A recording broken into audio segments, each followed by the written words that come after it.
Okay. Let me make sure I got this turned on. Alex Miller's turning his microphone off right now after giving his presentation here at Wise Traditions, farmer and local East Tennessean. I'm just going to start this out by saying my beginning for agriculture and understanding food started in East Tennessee because I wanted to get out of the newsroom and get out of town and be in pretty places, and farmers were nice. And so I was like, I'll cover agriculture because I can meet nice people and be in pretty places. And one time I showed up at a farm where they were doing electronic ear tags. It was this new thing.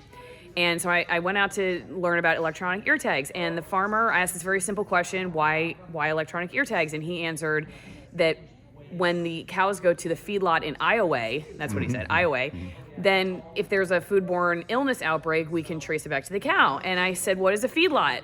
Because I just thought cows were on grass. Like, I always saw cows on grass. I'd never seen a feedlot. Isn't that interesting how we never see feedlots, but we always see the cows on grass? We just walk around thinking that's how all cows live. So then I had to look up what a feedlot was.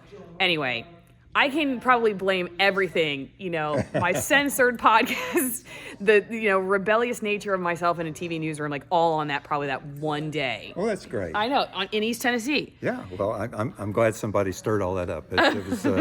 It's great to have it's great to have people that understand the issues, especially the issues with feedlots, and the fact that all cattle eat grass, but not all cattle are finished on grass, and those that aren't finished on grass are typically fed in a feedlot, and it's a pretty miserable existence that they have. But, in the talk that I just gave, I equated it to a big feedlot would be similar to taking 100,000 people and locking them into a football stadium and feeding them junk food, and it's not a very healthy environment. And most of the people at Western Any Price are going to understand that that's not going to produce the product that they want in the meat either. So it's great that you understand what a feedlot's all about. Okay, so your talk was focused on how we can save small farms. Mm-hmm. So let's talk about the problem first, because one of the things that really drew my attention was, two parts of it. The number one was just the very few companies that essentially are responsible for the vast majority of the meat that's on the market, right? Didn't you say there were 4? Yes. Okay, and then also the fact that half of them aren't even the United States, but we have this loophole where you think you're eating American beef, for instance, but you're not really. So let's talk about those two things. Okay, yeah, so the 85% of all beef produced in the United States goes through just 4 of the big 4 beef packers. 2 of those are located in Brazil. And with 84% or 85% of all the product moving just through 4 companies, it's very easy for those 4 companies to dramatically control food prices. So, for example, in the first few weeks of COVID, they increased the price on their meat products 67%. Meanwhile, they reduced the price that they were paying to producers by 12%. That nobody in a free market society should have that much power. And there's a lot of work and a lot of concern right now in trying to reduce the amount of power that's held by those big 4 packers. And until they do, they've got a real stranglehold on the cattle business in particular. And as far as the not knowing where your food comes from, that gets back to the issue I was talking about, was country of origin labeling. So meat that's coming in, let's say from New Zealand, that's labeled grass-fed. A lot of people will hear grass-fed and think, you get this, you call it, view comes up as, I can see the cattle out on the pasture and that's what I want to eat. They don't know that, it may have been on pasture, but it was on pasture literally halfway around the world. It really doesn't make sense for us to be moving meat halfway around the world when we can produce perfectly good grass-fed beef here in the United States. And that gets back to the importance of eating locally. If you want to support your local farms and you want to support good, safe, nutritionally dense food, you need to be buying from local farmers, and you need to know how those local farmers produce the food that you're going to be consuming. Mm-hmm. Okay, and like you said, basically if it's inspected by a USDA inspector, then it can be That's what American. It's going to say on there. It's going to say inspected USDA, and it's not going to say from New Zealand, inspected by USDA. Okay, so then you're thinking it's American. Okay, so and correct myself, it's not meat, it's beef. 85% of the beef market is 4 companies. Is that right? Yes, but the threshold for this, normally economists would say any concentration, that's anytime you get the 4 largest firms in the industry holding more than 40% of the market, you're not going to have a competitive marketplace. In beef, it's 84% held by those. But in the other meats, it's almost as high. So beef is the worst, but not by a whole Right. lot. You were correct in saying meat. Basically, any meat that you buy in the United States is going to come through a very small and highly concentrated industry where the big players control the price. And the food that those animals ate also controlled by Yeah, let's small. say for chickens, if you're producing chickens for Tyson, they're going to tell you exactly where your chickens are going to come from, what breed they're going to be, what day they're going to show up, how much they're going to be fed, and when they're going to be harvested. All you're doing is providing the labor, and they'll decide every single item that goes into the recipe of the animals, of the feed that the animals eat, including the antibiotics that they're going to get in the water. Okay, so your solution for people, and you said it's never been easier to buy direct, and actually, before you even answered your top 3 things that people can do, when it comes to the direct to consumer, it seems like listening to Sally Fallon Morell, for instance, talking about raw milk, how much more money the direct consumer raw milk market is bringing a farmer versus the, I know Absolutely. struggling dairy farmers, Yeah. working for big companies that are, barely able to make ends meet. They get paid cents on the dollar, and you Yeah. said that too. 7 cents or 7.8 something. cents. So the USDA data shows that if you just look at the money that's captured out of the food dollar spent in the United States by the farmer that produced that food, it's 7.8 cents on average across the spectrum of all food products. And you can't live on that as a farm. If the consumers are spending $1 and you're giving 7.8 cents of it, that's not a viable market. So I believe that the only way to be viable in kind of farming we do is sell directly to the public. The other alternatives, there are some very well-to-do farms. They're big industrial agricultural farms. They're heavily subsidized by the industry and heavily dependent upon extractive agriculture and chemistry-based agriculture. We don't want to do any of that. If you want to eat food that is the kind of food that a Western A Price member would want, clean, nutritionally dense, no chemicals, no antibiotics, all those sorts of things, I think you have to go to a small farmer. And it's important that that small farmer be selling directly to you, and it's important that you meet that farmer or know someone who has and can assess that farmer and do your due diligence and make sure that that farmer, just because you're local doesn't mean that you're doing things the way you want them done. You need to find out what it is you want in the food and who is that's producing that. I bet it's going to be a local farmer, but don't assume that every local farmer will do what you want. Yeah.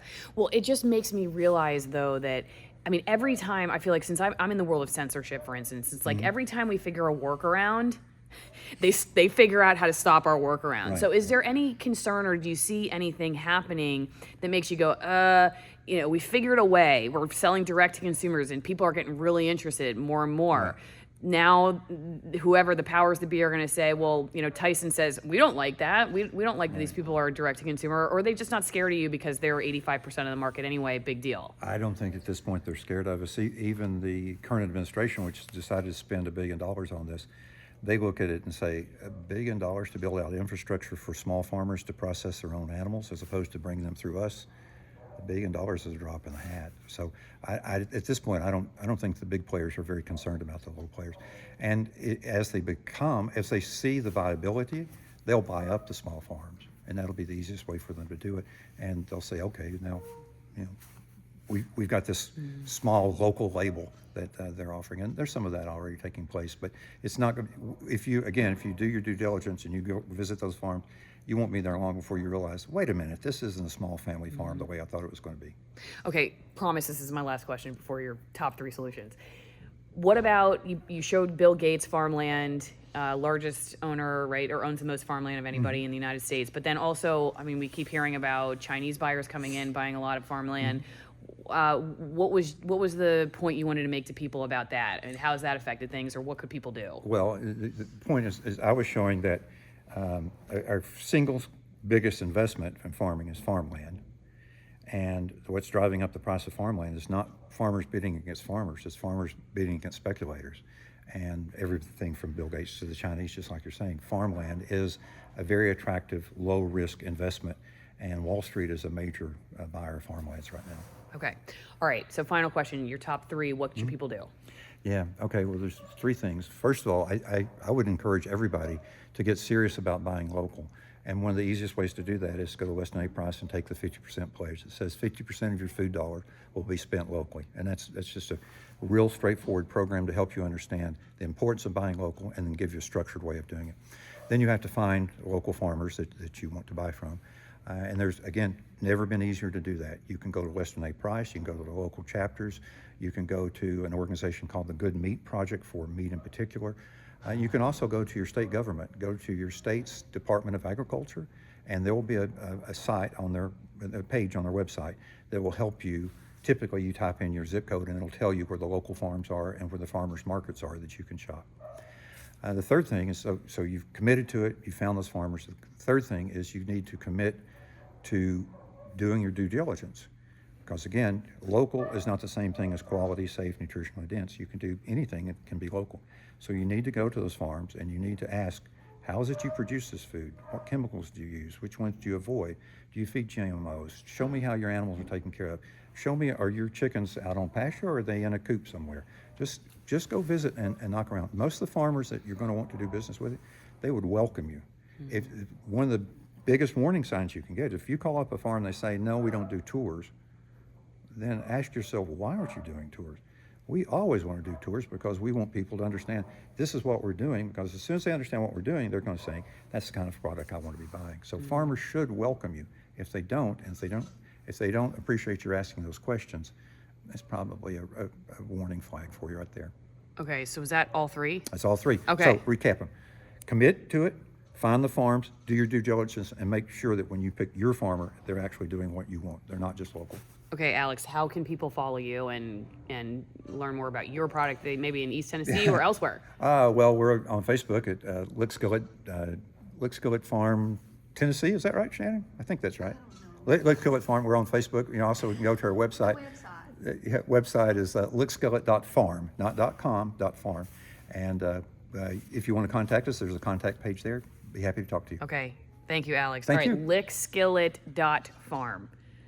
You got it. Okay. Thanks. Gonna get to my take in a second. Don't forget to go to AllisonWinePromo.com, AllisonWinePromo.com, get your high altitude, extremist altitude Argentine wines, and support my work at the same time. Small family farms, hand-picked grapes, one from almost 9,000 feet. Imagine being a grape at 9,000 feet. They're working so hard for your taste buds. That means fewer pesticides. The grapes produce an amazing flavor because of how hard they're working there in the very hot days and the very cold nights, and also natural fermentation, zero filtration. Like I said, it's wine done very traditionally, and the wine industry has followed a lot of the same trends as big food. So go check them out. You get 50% off the wine, 50% off shipping, and it's a great way to support my work. You go to greenpasture.org. They're the people who put me up in a hotel out here. High vitamin D, butter oil, cod liver oil blend. It's a great way to support my work too.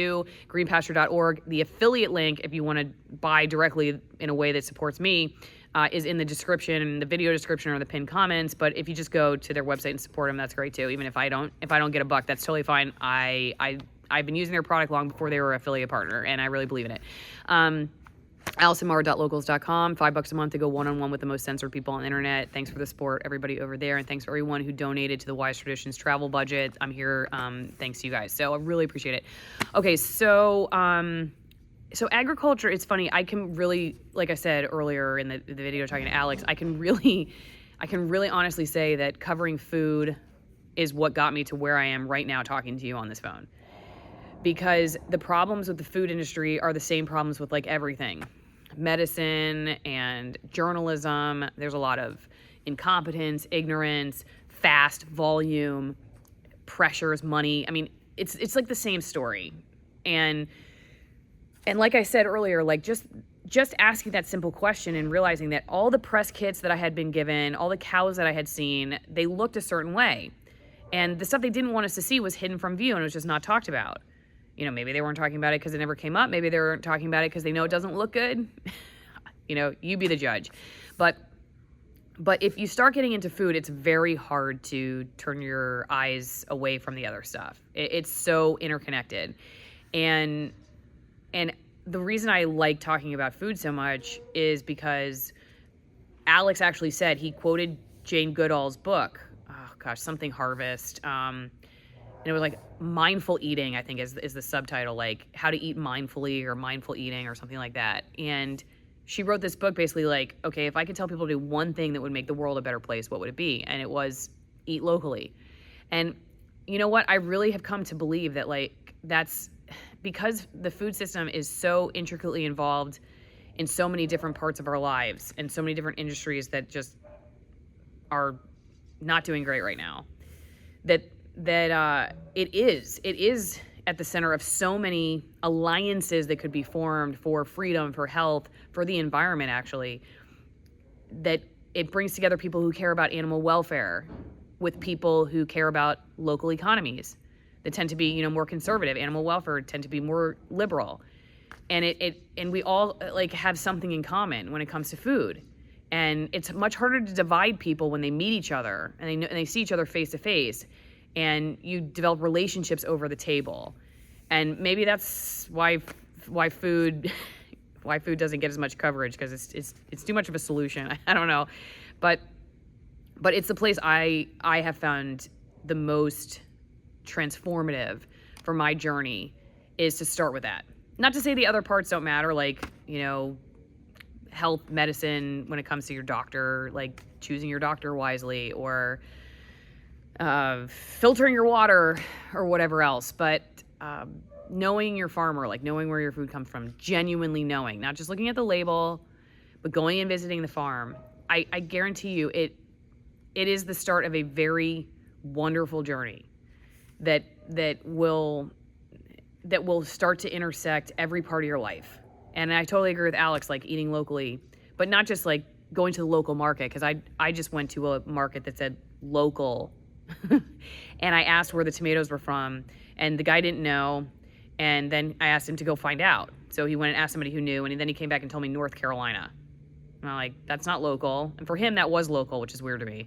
But you have to ask. You have to visit farms. And you should want to, honestly. I mean, I'm not telling you, I don't want to say like you should or shouldn't, like you have to do it, whatever, go on your journey. I'm not trying to force you to do it.